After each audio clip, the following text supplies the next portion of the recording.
Before we get going, attention Ontario, Canada. We now have Flagship and Stress Blend available for you for shipping or local pickup. Click the link in the description below. Now let's get to this weekend's vlog. What's up, y'all? I'm Alan Hain, the Lawn Care Nut. Thanks for coming back for yet another weekend vlog. Hey, so I'm going to take a second and expose my terrible looking parkway, but also teach you a little something about palms. So you have two kinds of palms when it comes to how they handle their fronds. You have self-pruning and basically non-self pruning. These right here, which I'm pretty sure are Washingtonians, these are non-self pruning palms. These are also native to Florida. These are the ones that most people don't like the way they look, you know, because they have that palmetto look. But see how all the old fronds that die, they just still hang there? He has to pay somebody to come here and climb that tree and cut those off and prune those off. Otherwise that beard will stay there. Now in the wild, that's good. Animals and stuff will live in there, but when you have a residential setting like this, you don't want critters in there. And it also doesn't look that good. So those have to get pruned off with a chainsaw. It's the same thing here with these Robilinis or dwarf pygmies or pygmy date palms. Now I haven't done a good job at all. They're really supposed to look like this. See how pretty that is? This is terrible. I've just been hacking them off because they got overgrown. But you can see the dead ones, they don't fall off. You have to do it. And these are seed pods right here. So all that has to be manually pruned. Super nasty. And just requires a lot of maintenance. Now these here, these are foxtail palms. This is my favorite palm, and these have actually grown quite a bit since I had them installed here a few years ago. And these are self-pruning, and the first way you know they're self-pruning is you can see the nice clean lines that go up. What that is every time one of these fronds falls off, you can see it. This one right here goes all the way out, and then right there it's got a collar that wraps around. And as this dies, that collar will peel off and fall off, and it creates this ring right here. And that's what makes it self-pruning. It pretty much just falls off nice and neat, creating those nice little rings all the way down. So you don't really have to do any pruning to these because the fronds fall off naturally. Here's the one that just fell off the foxtail. Can you see that? See this right here?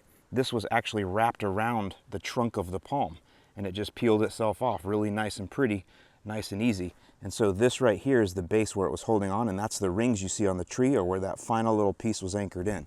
So when this peeled off, it just peeled its way off, fell to the ground. So super nice, self-pruning palms.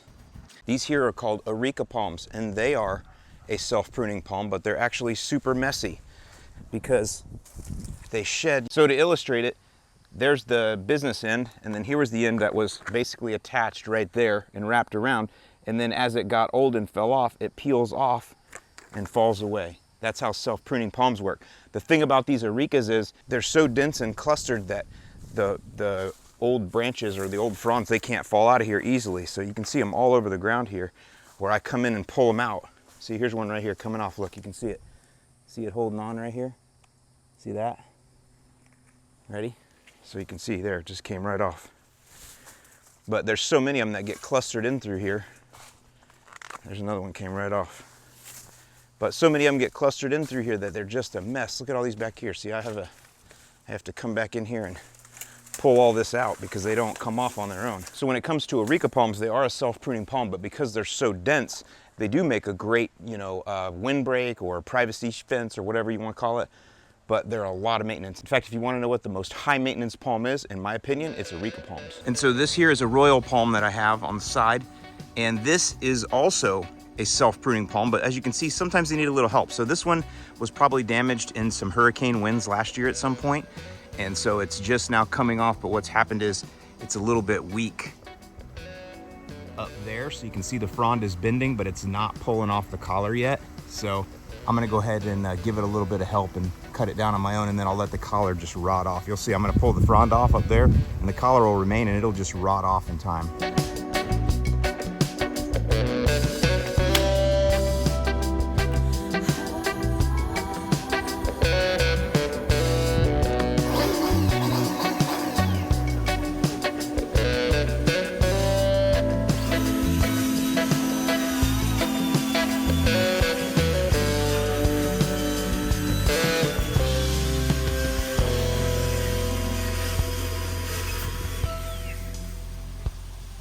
And then of course, this is always fun. Look at the difference in size. So that's the foxtail palm frond. Look at how much bigger the royal is. Look at that thing.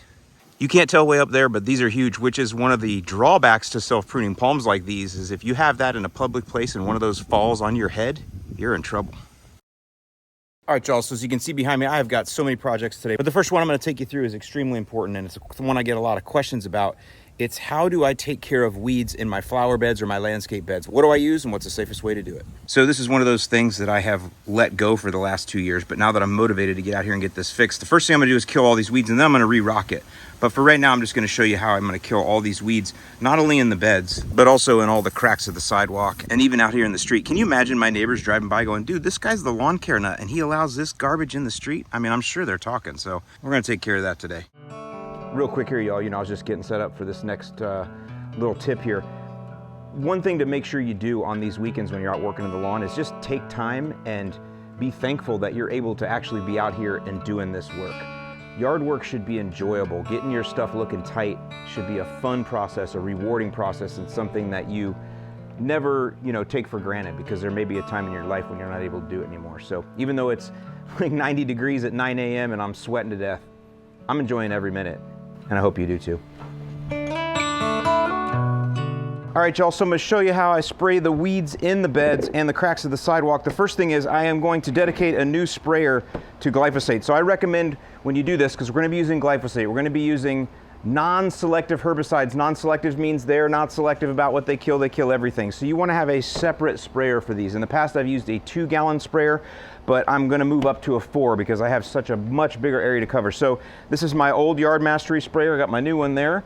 This is my old one. This is now becoming a glyphosate sprayer, and you can see I've marked it well. So I'll never miss it. I've marked it in red, so hopefully I don't sweat too much and that stays on there, but now I know. So because I'm gonna be, oh, I'm happy to see you too. So because I'm gonna be spraying right up, I mean, what a shame. I should have never let this, look at how big I let these weeds get. Anyway, I'm gonna have to spray right up around this sensitive material right here. And so rather than just sticking the tip in there and hoping for the best, I'm gonna make a little shield out of this, I don't know, what is this, 9 or 10 inch funnel? Ask your wife. But that way I can kind of go right up around the edge there. And by the way, this is utility fern, and this is the reason why I'm using a certain product that I'll be using. You can see I bent my shaft on this one. Oh, all I have are Clorox wipes. So let's see. All right, gonna have to waller that out a little bit.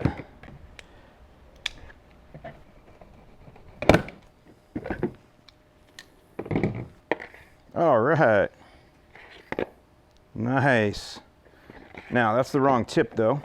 I happen to have quick connects. If you have my sprayer, it came with a tip that looks like this, but every sprayer is gonna have a tip that looks similar to this one right here. You'll see in a minute what I'm talking about. I'm trying to stay in the shade so the camera doesn't overheat. So there's that tip on there, can you see it? And so there's a couple things. You can screw it out and it'll make a pin stream. See that? Pin stream, or you can screw it in and it'll do more of a mist. It starts to spread out. Can you see that spread out a little bit? And then you move it in a little more. It's really misty. See that? So when you're going along spraying, you want to be able to control how wide that's spraying. So I typically am gonna, and by the way, I'm on the high. I'm gonna turn it down. There, that's better. I was using the high setting. If you're using the Yard Mastery sprayer, you want the low setting. You want to blast it, because you can see that's actually pretty nice for spraying right there. This is just water in here. I just want to reiterate, this has not been used for glyphosate previously. Today's the first day it's getting glyphosate. It's been my regular lawn sprayer up until I just got the new one. Okay, so again, you can control that. Oh yeah, that's nice. Some people have used this tip to spray their lawn too. You can see it's not too bad. It's a nice little pattern. A lot of different stuff comes with the Yard Mastery backpack, but again, we're going to use this for the spot spray ability. So when it comes to how to adjust your tip, you want it to spray and look about like this. See that? Can you see how it's just covering that area? I don't know if you can tell. Can you kind of see it's just covering maybe like 5-6 inches, but see, it's a good soak. Just doing little blasts. So that's what you want. Just that little blast. But you can see, I don't know if you can tell, there's also some that's really spraying out around the edges. Again, this is just water now. And so that's why we need that funnel to help us to keep things from going off target. So I got my spray pattern ready to go. I got my tip on. Again, that's just water in there still. Now I'm gonna go ahead and put my funnel over the top. So you can see that sits right in there nice. I got lucky, that actually fits in there snug. so I don't even have to tape it or anything. But there you go. Now you can see we got a nice safety mechanism to go and spray everything and not get any off target. All right, now the products I'm using, this is called KillZALL. This is 41% glyphosate. Now this is where, don't be scared. Go to the store and read labels. I'll give you a link to that exact product, but you're still always going to want to look at the label to make sure something didn't change. You look right down in here in the corner and you'll see glyphosate, 41%. This is the main one that everybody knows about. You guys know it's branded as Roundup, even though that's a whole nother story. And then CrossCut, this is triclopyr. The reason I have this in is for two reasons.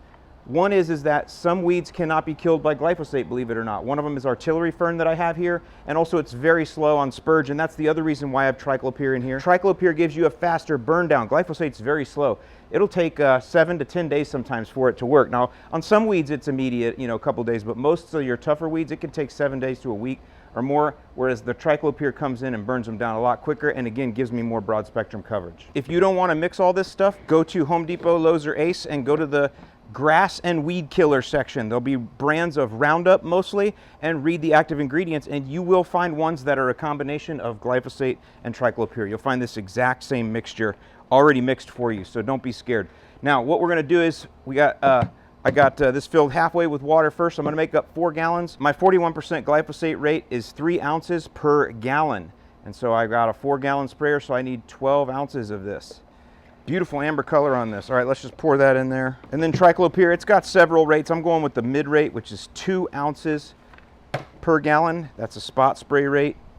And so I need 8 ounces of the triclopyr. Some of you might ask, do you need a surfactant? Well, the KillZALL has a surfactant built in, so that surfactant is good enough when you add both. But if you did want to add a squirt of dish soap, it's not going to hurt anything. Old trick there is if you have neighbors that are sensitive to herbicide smells, you put a little bit of dish soap in there, surfactant, but also to cut the smell for them.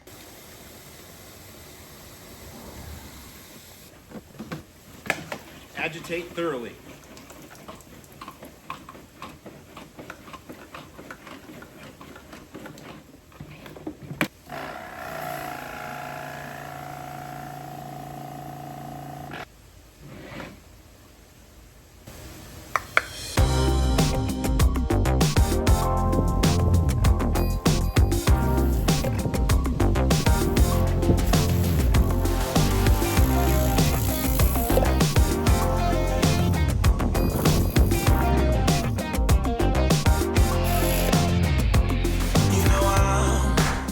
Caught by a feeling, goes beyond the right or wrong, gets me what I want. I'm hanging by a string, gotta get up on my feet, get to what I need, and I am flying through the streets on neon wings. Once I get to you, I don't want anything. Girl, I'm so addicted.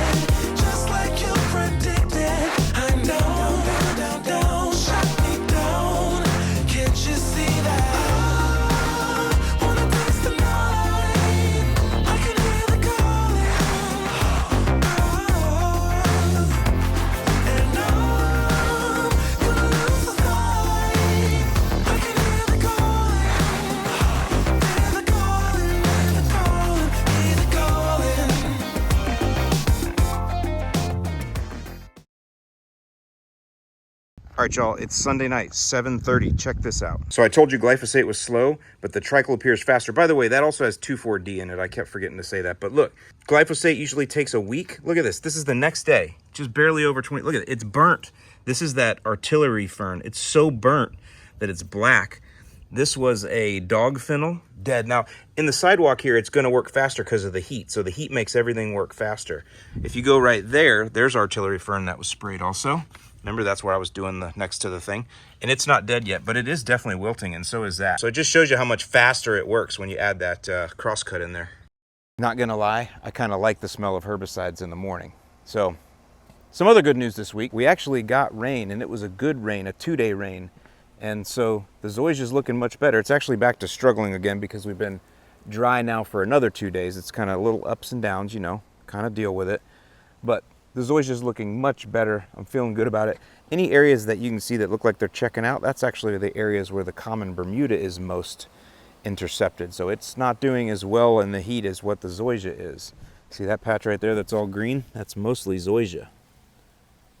Whereas this patch right here that's struggling, it's mostly common Bermuda. I don't feel as bad today as I did the other day, that's for sure. Because as I tell you guys, rain is a miracle, and it truly is. Now, Mike's lawn's looking good. I did put down the 803 soil fit here. Now it's been about a little over 2 weeks, and so it's getting some nice color pop to it. And I think that's what I'm gonna do, is continue to push this with fertilizer and do what you guys suggested. I asked last week if I should do one of two things: blast this with chemicals and see what I can do, or blast it with fertilizer and frequent mowing. And by far you guys voted to see the chemicals getting slanged. So I'm gonna go ahead and slang some chemicals on this side as well as a little fertilizer all at the same time. Smells like a French bakery.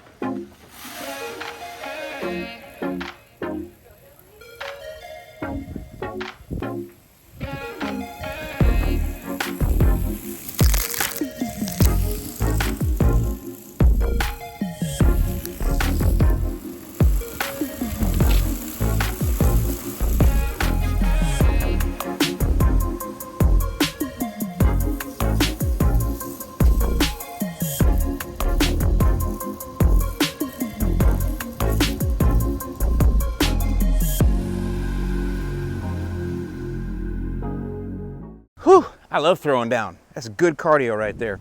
So listen, I really do want to blast this with herbicides right now. I trust me, I really do. But it's 1:30 in the afternoon. It's well over 90 degrees right now, and I don't know if there are heat restrictions on the Recognition plus the Fusilade 2 mix. But either way, being so hot, I'm just not going to spray a herbicide. I'm just not. So heat restriction probably there, maybe not. I don't know.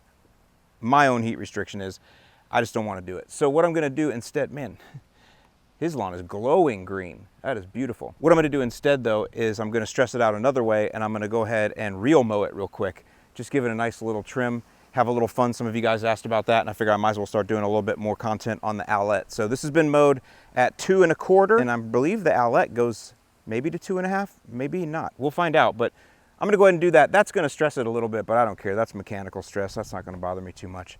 And then I'm going to enjoy the mow.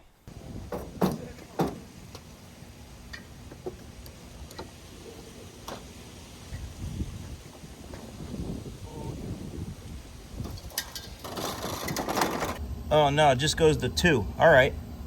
That's all right. Choke up. You'll be all right.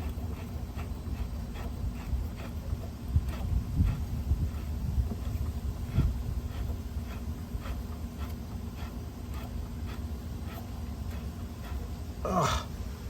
Whew. Carpal tunnel.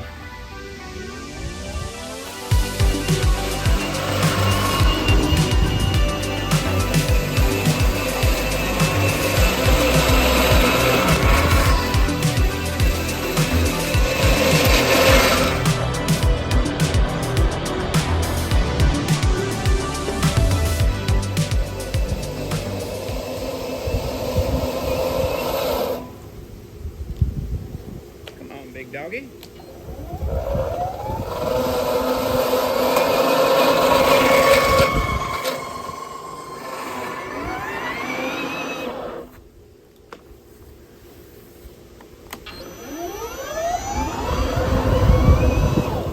Oh, come on. This is the part of my zoysia that looks awesome still. You know, it's thick. So can you see how much we're taking off there? So it's a little, you know, it's a lot to ask. And I didn't, test any reel to bed knife stuff. I'm in the anti-reel to bed knife crew today. Save the paper, save a tree. Sorry for the wind. This is an extremely strange mow. It's like this thing is gliding and sliding across the top of the thick grass. So they're probably going to recommend I do a verticut, but it's a weird mow. I'll just say that. It's a weird, strange mow. Definitely, I don't think they're made to mow this tall either. Even though it goes to that 2-inch mark, it doesn't like it. So I told you all that we had rain earlier in the week. Well, now that rain is gone. But one thing that I noticed that the day after the rain left was now I'm dealing with a whole nother issue.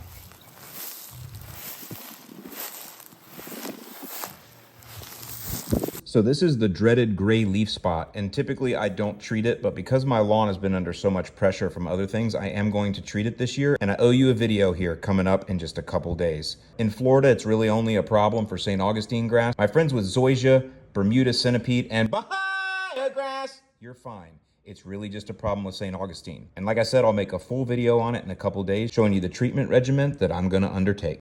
All right, in an effort to show you a little bit more of my plant collection and teach you some more things that I've learned, I wanted to say, in case you missed it, I did a whole video plus blog post on the Milorganite blog all about planting bromeliads, and I just wanted to show you something funny this week. So I encourage you, seriously, bromeliads are the easiest thing to grow, and every single garden center in the United States of America will have some of these all across the country right now available. And what's really cool is that they are air plants. They are in a pot, but really they can live without a pot. I was over at the Selby Gardens recently, and you can see some very similar bromeliads to this one living inside of an oak tree. That makes these epiphytes, meaning a plant that can live on another plant. So super, but look at the coloring. This red is just incredible. And they all have really cool names too, like this one called Royal Burgundy that I call Ron Burgundy. Or this one that starts out red, then fades to burgundy, and then fades down into a striated green and yellow, really cool.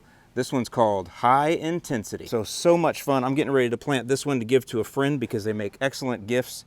So I'm telling you, you guys get into these, get some bromeliads, and I'll continue to give you content on them, but I wanted to show you something because I think the breeders have a pretty good sense of humor. And when I say breeder, I mean the person that came up with this hybrid. These are hybrids. They cross different bromeliads that exist, and if they get something that's unique, then they can claim they've got something new, like this one right here. This one has some really cool coloring, like that kind of lime green with that burgundy. That's really kind of pretty, and then some striation in there. But the nice thing about it is it has multiple, I don't know what they call those, rhizomes. Most, like this one here called guacamole, it's got one coming off. There's a term for that, offset maybe, or pup. You know, they'll always get those one or two, but most of them don't. They kind of stay mostly solitary. You can see this one's coming up with multiple shoots. And so the name of this hybrid is Multiple Migs. Do you think that Multiple Migs relates to the character in Silence of the Lambs? He was one of the guys in jail with Hannibal Lecter, and those are his multiple Migs. What do you think? I bet I'm right about that, because I bet these plant breeders, I bet deep down inside they've got pretty awesome sense of humor. So there you go. There's my pitch for bromeliads. I hope some of you guys will get into them, and I hope this video has been helpful to you this week. Hope you've enjoyed it. Thank you so much for hanging out. Make sure you hit that like button and ask me any questions or leave comments below. As always, I'll see you in the lawn.